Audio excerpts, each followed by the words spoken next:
Guys, let's get right into it. No need to bury the lead here. 2:30 Eastern, December 19th, Myrtle Beach Bowl. We get UConn and Marshall here. Dave, coming to you first. We're seeing a double-digit favorite in Marshall, the Thundering Herd. Low total of 41. Kind of interesting to see UConn in bowl season, but here they are. UConn and Marshall. Any interest in this one, Dave? Yeah, look, Jim Mora has done a phenomenal job at Connecticut. The thought that this team could get to the postseason, I mean, if you go back to preseason, there's no way anybody had Connecticut even making it to a minor bowl. So he's performed a miracle of sorts. Uh, but they're really not a very good football team. And if you look at some of the games where the other team wasn't taking them for granted, they really didn't fare very well. Marshall does profile on the stats in a couple of categories I like. You know, we've got to get the Thundering Herd interested here, but I think they will be. It's not like they're used to going to a postseason, so I think they're somewhat excited to be here, and I think they match up well with UConn. So even though I'm very reluctant to lay big points in bowl games, I think Marshall's the only way to go here.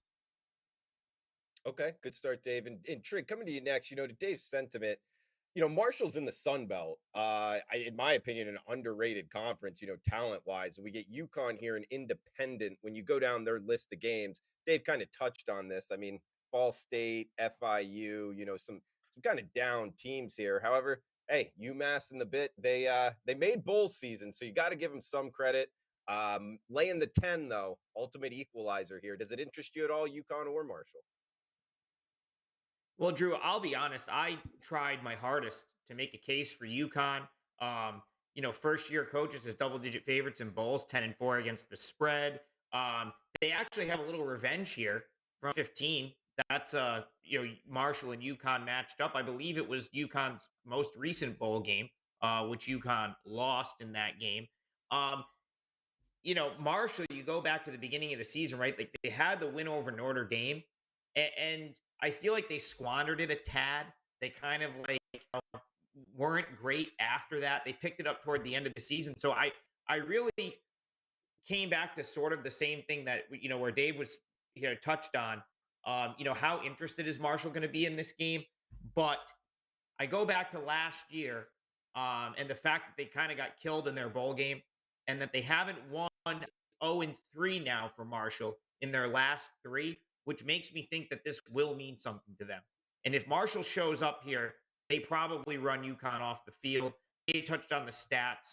UConn away from home has gotten killed on the stat sheet, probably worse than it shows in the standings and in the win loss record. So I'm with Dave. I don't love laying double digits in bowl games, especially fading a team like UConn that really nothing to lose. No one expected them to be here. So they're really playing with house money, Drew, but I don't think it's a good matchup for them. And I'm with Dave. I would only lay the 10 here. I think it's much better for Marshall.